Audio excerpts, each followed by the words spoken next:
Three teams have maximum points after 2 rounds of the Austrian Bundesliga season, and you'd never have guessed which 3 teams they are. This is the Other Bundesliga's Extra Time with another roundup from everything going on in Austrian football.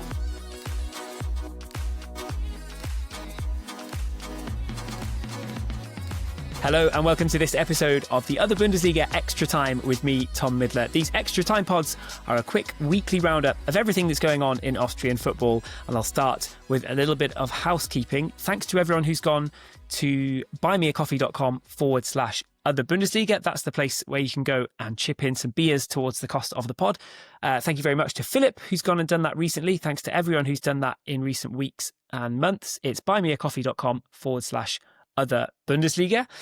I'm wearing this WSG Tirol jersey, as you can see on the new YouTube video of this pod. That's because on TikTok, on YouTube, on Insta, I've been doing some kit ranking videos for the Austrian Bundesliga. So there's loads of good video content that we're putting out on there, including, these 4-part kit ranking videos going through the Austrian Bundesliga, looking for the very best jersey. Spoiler, WSG Tirol may be amongst them. This one's a couple of years old. The new one is really, really nice. I'll start with a bit of sort of news. Austrian Bundesliga, or Austrian football more specifically, in the news. Not Austrian Bundesliga for this first story, because it's to the Premier League in England, where an Austrian manager, namely Oliver Glasner, has gone to Wembley again and won another trophy. Oliver Glasner, who of course came up through Lask and then Wolfsburg in Germany, now managing Crystal Palace and doing an incredible job there. He won the FA Cup with Palace last season, a win against Manchester City against all the odds. Incredible for Palace, incredible for Glasner, who is just doing marvellous things as a manager wherever he goes now, punching above weight with his teams. Won the FA Cup with Palace, their first ever major trophy, and now he's won the Charity Shield, which is essentially the English Super Cup. For big teams, I think the Charity Shield sort of gets looked down upon a little bit. If you're playing in it every year, it's sort of not taken seriously as a piece of big silverware. But for a team like Palace, it's a very legitimate piece of silverware and another really impressive thing to add to Oliver Glasner's trophy cabinet and CV. So congratulations to Oliver Glasner. This is on the same day, actually, that Palace have been dropped down from the Europa League to the Conference League. Never played European football before, but Oliver Glasner will be managing in the Conference League due to sort of multi-club ownership dispute between Palace and Lyon. Well, the dispute wasn't between Palace and Lyon, but UEFA wouldn't allow both of them to play in the same competition. So Palace will go down to the Conference League. I think with Oliver Glasner at the helm, they might well be able to go and win it. The other bit of Austrian football in the news this week is a refereeing scandal. That doesn't sound like anything different, really, but this is kind of a different story because this happened in the south of Austria in Carinthia, and a referee, or more specifically a referee's assistant, was forced to apologise by UEFA after insisting that players spoke German on the football field. This incident occurred during a match last week between SAK Klagenfurt, who are classic kind of first round of the cup fodder, and ATUS Verlach, or ATUS Verlach, who I believe are kind of like a half Slovenian team where they've got a lot of Slovenian links, and it's no surprise really that they speak Slovenian. Carinthia, south of Austria, on the border with Slovenia. None of it's a huge surprise anyway, but after a bit of an altercation between one of the coaches and one of the opposition players, who apparently had gone down when he wasn't particularly injured, they started speaking to each other in Slovenian, and the referee's assistant told them that they had to speak German. And there's been a bit of an uproar. Maybe the referee's assistant should have had to think about it, because it's in the rules of football from UEFA that you are allowed to communicate in any language that you like on the field. And the president of UEFA, Alexander Ceferin, is obviously Slovenian as well. So he probably was picking the wrong fight there, this assistant referee. But he's been ordered to apologise. And yes, it has been stated again that the language of football is international. The players and the coaches are allowed to speak whatever language they like. But yeah, that one was in the papers for sure from Carinthia. And just a bit of an interesting story. I'm not sure that everyone knows that Austria and Slovenia have these links. There are these Slovenian minorities in the south of Austria due to their geographical closeness, I suppose. Moving on from the newspapers to the Bundesliga for the main part one of this pod. I said in a little teaser, you'd never guess the teams who are top of the table. Well, one of them, the actual top of the table, is WSG Tirol. Who would have seen that coming?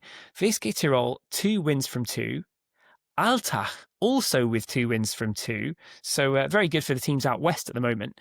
But these are teams who regularly would be getting like 5, 6, 7 wins a season. So for them to have 6 points and 2 wins after 2 games, yes, of course, very early days, nothing decided yet. But it's certainly a very unexpected start when you imagine, your Salzburgs, your Sturms, they haven't got 6 points from their first 2 games. Altach and WSG, they have maybe some early hopes of top 6 finishes. Altach winning their second game against Ried, Patrick Greil, formerly of Klagenfurt, and Rapid, Greil with the winner.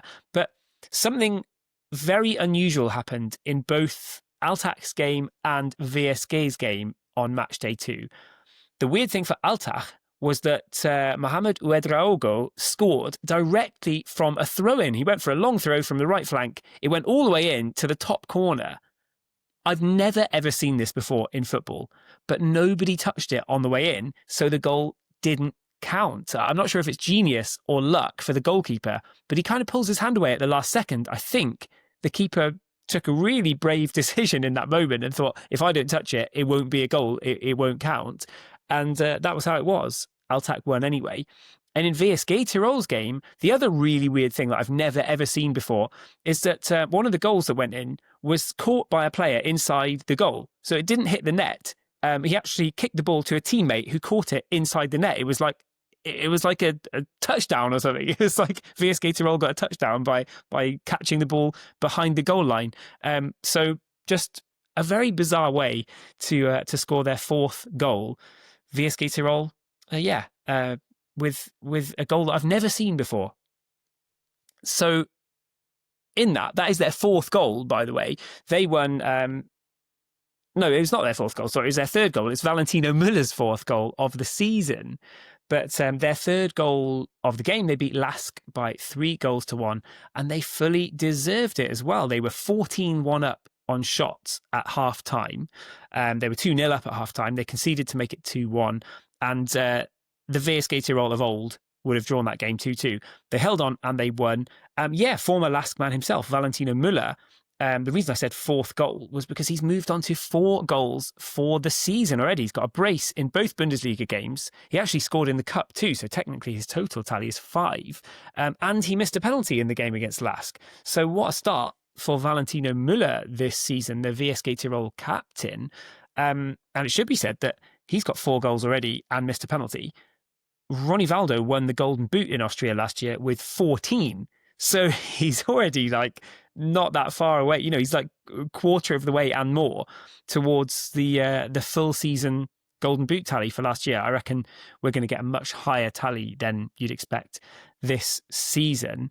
I still can't believe that 3rd goal was caught in the net. I think it was Hinterseer who was behind the goal line and caught it, stopped it hitting the net, which made it look very unsatisfying. But it's just a very weird bit of football. Benjamin Buckler on loan from Rapid. He's impressed at WSG Tirol already with a couple of assists. Moritz Wels also on loan from Austria Vienna instead. He's got 2 goals. So WSG Tirol, top of the table, flying high, looking good. Playing Real Madrid next. Yes, you did hear that right. WSG Tirol have a friendly this week against Real Madrid. Cool chance to test themselves against Real Madrid. Real Madrid playing the table toppers in the Bundesliga. WSG players were kind of joking a little bit in the build-up to this, saying, maybe some people will actually come to watch us now as well for this Real Madrid game, and not just to see Real, given that they're top, obviously. But there was a bit of a sour taste with this as well, because it's not organised by WSG Tirol. It's organised by Onside Sports, who do a lot of pre-season training camps and friendlies in this part of the world. But they set the ticket price, unsurprisingly, it's Real Madrid. It's like 65 and up for tickets. I couldn't get any at that price. Like as soon as I logged on to look, the tickets were all sold, because I don't think they had very strict measures on how many you could buy. So people, presumably a small number of people, resellers, bought all the tickets that they could get, and now it's sold out officially. So everyone's very excited for another sold out game at the Tivoli. But if you look on the resale platforms in Austria, the tickets are like averaging sort of 250 or more. I saw loads on Willhaben for way more than that as well. Yeah, so they're sold out, but I'm not sure how many actual members of the public who wanted to see this game and wanted to see Real Madrid in Austria are going to get to enjoy that, unfortunately. Yeah, let's see on Tuesday night whether that actually is as sort of sold out as it says it is. But that's never a nice thing, is it? You know, you don't want to be going online and paying 200 plus for these tickets for this game. They should have made it available. They should have sort of done things a little bit better, I think, and allowed, especially, you know, you've got to think families with kids in Innsbruck, they would have loved to see Real Madrid there. Yeah, anyway, that doesn't feel quite right. I'm looking forward to seeing how that all goes. Back to the Bundesliga, the other team who have 6 points from 2 games, it's Rapid. So perhaps you wouldn't have expected that either. A tricky home game against Blau-Weiß Linz, and then a very tough away game against Sturm Graz, the defending champions. They've won them both. A rare home loss for Sturm, and it was deserved as well. Rapid had to come from behind. They conceded against the run of play. A deflected shot went in past Nicky Hiddle, and you thought, this is it. Rapid have played well, but they're going to crumble now. Sturm look confident. They've gone 1-0 up against the run of play. They've got this. No, quite the opposite. Peter Nossadal scored for his 4th game in succession for Rapid. What a start the Norwegian is having to life at Rapid. They paid peanuts for him from Mechelen in Belgium. So it looks like another good signing. This trend of Rapid picking up good signings in the last few years is just getting stronger and stronger. You know, they sold Isaac Janssen for like 10 million. Now they've brought in another winger, Nossadal, who's been really effective right from the start of the season. If he keeps this up, he could be really onto something. Really brings a lot of threat to Rapid's game once they get into the final third. And he's more direct somehow than the rest of the Rapid forward line. He's not afraid to take a shot. He has a go, makes something happen. And it was just that. He had the ball outside the box, buried it in the bottom corner. Beautiful finish for 1-1. And then he got the assist, passing to Claudio Mbui, who scored his first goal competitively for Rapid. A lovely low-angled finish from the left-hand side of the area. His first goal, that's crucial. I said it last week, but I still feel that Yanis Antist just needs a goal from somewhere to get himself going. But what a statement win this was for Rapid. And I know it's very early days, as I said, but you do just start to have those little questions. You're like, oh, the Peter Stöger effect. Is it working? Is it going to be their year? Who knows? They've passed 2 different types of tests, though, and it's championship challenges or title challenges that are based on the back of these kind of wins. A tricky home game against a team that they rarely beat, Blau-Weiß Linz. Didn't play brilliantly, but they did enough, defended solidly, won 1-0. And then away against Sturm Graz, you know, obviously like a big game in the title race. It always is going to be between these two big teams. And they went away to Graz and won, having come from behind. You can't say fairer than that after 2 Bundesliga games. Yeah, still a few too many players for me who sort of struggle to get shots away, or they take a bit too long in the box and seem to get shots blocked an awful lot. So Rapid can spend a lot of time on the attack and have all their shots blocked and not really test the keeper enough. That seems to be a bit of a weak point. Yeah, the other note that I've got written down for Rapid here is that Weichselbraun, the new guy who was signed just really for the second team, but is playing well and has come on a lot in first team games already this season. He plays with purple boots. And I think for a Rapid player, that's just a weird thing, like playing in purple boots. Just somehow doesn't seem quite right. I think the only downside for Rapid fans from that game is that some fans were held up. I think there was a bus going down to Graz, and the police held the bus up, saying that they were looking for a fan who was involved in an altercation before the Wacker Innsbruck game a few weeks ago. And so everyone was delayed. The police were, I think, taking everyone's photos and checking their ID and stuff. That caused a bit of controversy online, people not happy about that kind of treatment. I don't actually know what happened in the end or whether they even made it to the game. But yeah, if you were on the same bus as that guy, or maybe he wasn't even on the bus, I don't know. But if you were on the same bus, apparently, as this guy who might have done something a few weeks ago, that's a bit unfortunate for you. I'll keep an eye on what actually happened with that. Sturm defeated at home. Very, very rare for them. It's been 5 years since they lost at home to Rapid. I remember that. I was there for that game 5 years ago. It makes us feel like the pod's been going for ages, because it has. Looking maybe a bit weaker than last season.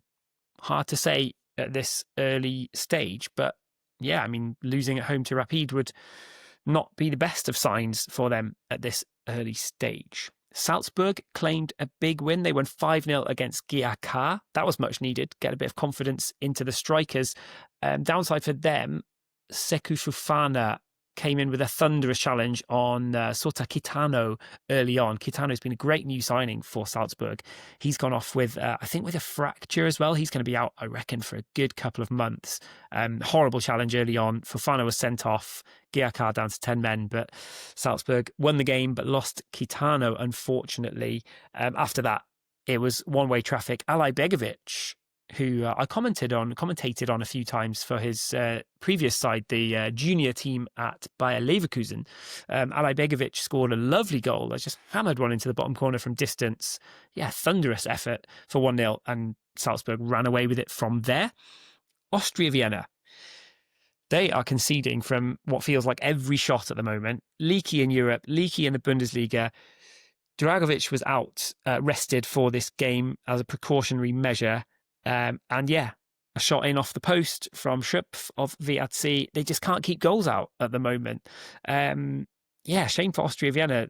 Herbert Prohaska, club legend, turned 70 on the Friday before the game. They celebrated him. It was a big celebratory occasion in Vienna on Sunday, but the scoreline didn't work out. They lost 2-0. So they've got 1 point from 2 games after challenging for the title last season, and they're out of the cup. So a pretty disastrous start for Austria Vienna in the Bundesliga and in domestic football.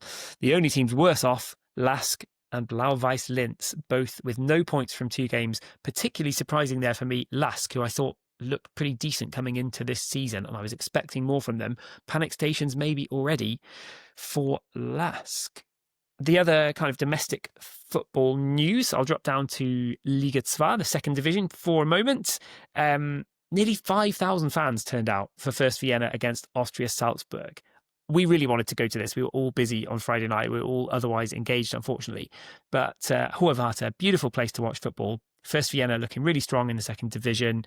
Austria Salzburg, obviously the big team that have been promoted to the second division. It was always going to be a great clash between these two teams. I think First Vienna, is like the oldest team in Austria, obviously the oldest team in Vienna at least. First Vienna, hence the name.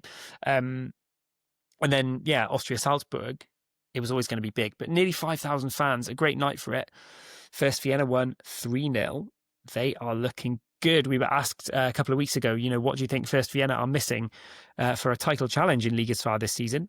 The answer, maybe nothing. Who knows? Maybe nothing. It's a grueling season in the second division, but they've started off the right way. There's a lot of teams looking good at the top, a lot of big teams looking good. Your St. Pöltens, your Austria Lustenaus and stuff. I think there could be a few big teams kind of pushing Admira Wacker as well. They're not all perfect at this point of the season, but I reckon there'll be a lot of teams fighting for promotion this year. Could be one of the most exciting Liga 2 title races in a while.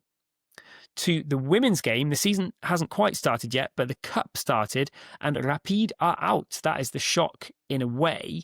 They lost to Landhaus, both of the second division, and they're both expected to be big names in the second division this season. Rapid on their way up. Everyone's thinking they're going to walk it and get to the Bundesliga.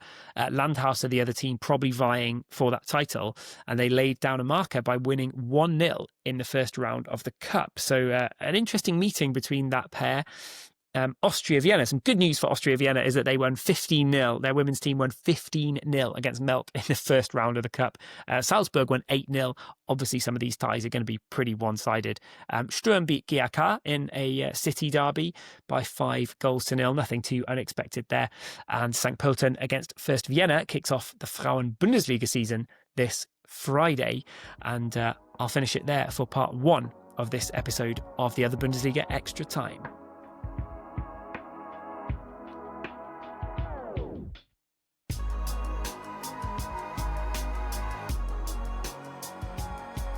Welcome back to part 2 of the Other Bundesliga Extra Time. We've talked about all matters domestically in Austrian football. Now it's a quick roundup of the European football. Red Bull Salzburg up against Club Brugge of Belgium. Tough tie. They beat Brugge 4-0 a couple of years ago. 2019, I think it was. They beat them 4-0, sorry, 5 years ago. No, 6 years ago. Whatever. They beat them 4-0.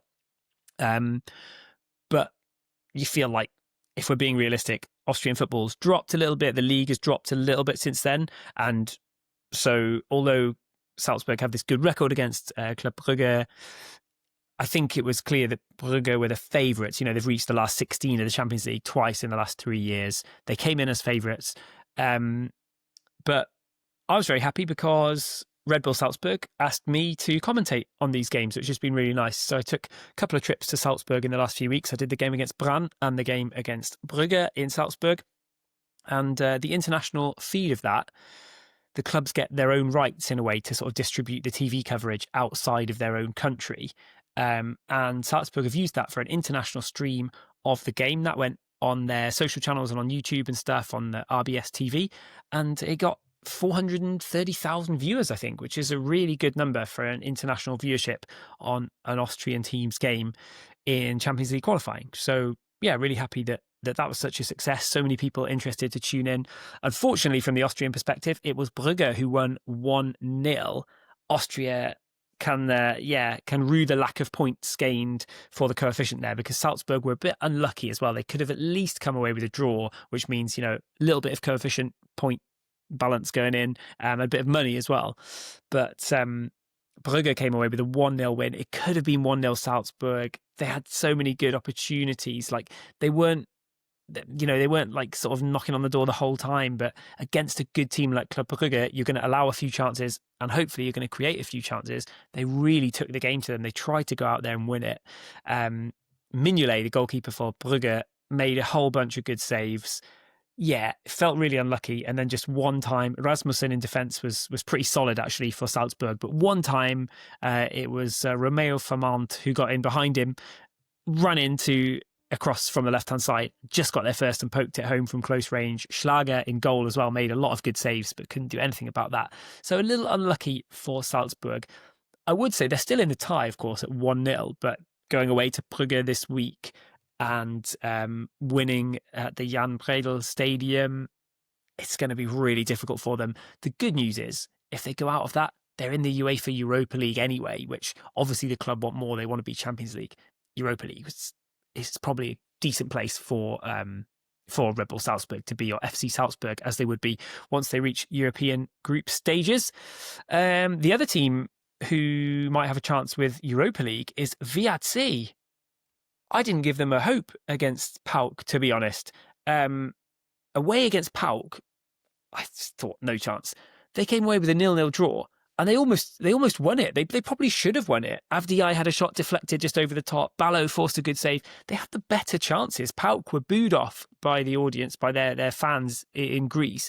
And it's a shame VAC couldn't come away at least with that first leg win, because it's still going to be really tough at home. They can't play at home. So the second leg, I still wouldn't make them favourites, not at all. But just want to say, like, Didi Kubau's team, what a great effort that was against PAOK. Just to get that 0-0 draw is really impressive, and it fills me with a bit more hope that even if they do lose against PAOK, they might be able to win then in Conference League playoff round, because it would be a shame if they miss out on Europe altogether. It would be a shame for Austria as well, because obviously you want as many teams as you can get in that group league phase. They've got to win one of their ties, left themselves with a chance against PAOK. Austria Vienna, still 2 rounds away. I said they were leaky in the Bundesliga. Man, they are leaky in Europe. They went to Banik Ostrava for the away leg. I wouldn't have said I fancied them, because Austria Vienna are notoriously bad in early qualifying rounds against teams that are well organised. But man, they played out another chaotic, high-scoring game. They seem to do this every year. They lost 3-4 or 4-3 to Banik Ostrava in the away leg. Banik Ostrava winning 4-3 at home. Just a mad game. Austria Vienna came back, conceded again. They just have to do better than this. This sort of disastrous start in the league is also spilled over to Europe. If they get knocked out now by Banik Ostrava, then it's like really Stefan Helm in trouble. They still could win it at home, though, this week on Thursday, hopefully. Rapid, despite their good league start, they also messed up. They drew against Dundee United. I was there for that. There's some videos of sort of us there at the game. They drew 2-2 in a game that, to me, was very reminiscent of the Shamrock Rovers match last season. The fans from Dundee United came over, celebrated the draw massively. They're like, yeah, they were calling Rapid like European giants. And they're like, yeah, we took a point away. We took a draw away from the European giants, like giving ourselves a chance to win this thing at home, which they might well do. Rapid did that annoying thing where, although they scored twice, they were against a really defensive team. They should have scored more. They had the chances to go 3-1 up, didn't take them, and then somehow conceded a second goal. Like the expected goals for Dundee United must have been pretty tiny, but fair play to them. They were efficient as anything. Some really good finishing. First goal, they squared it across the box and it was a tap-in. Just a bit of a defensive lapse down the flank from Rapid. Second goal, I don't even know how they score it. It was just sort of looped up to the right of the box and then a great shot low across goal. Like the kind of goal you concede when you haven't scored or made the most of your own chances. So, a pretty tough one for Rapid. At least it's still 2-2. Tricky away tie at Dundee United now this week, but you do feel like they've probably got the quality still to go and get through that one. They would face AIK Stockholm or Gjør. Still really important for both Vienna teams, remember, to get through these next two rounds and get into the Conference League phase. Just means money. It means good European ties for the fans. It means so much to these clubs, and it is a big failure. The only positive side is that Austria Vienna used the lack of European football last season to kind of launch a bit of a title challenge that was unexpected. But really, you would if you're a fan of one of those clubs, you want them to be in a European group stage for sure. Look forward to seeing what happens in those European ties this week.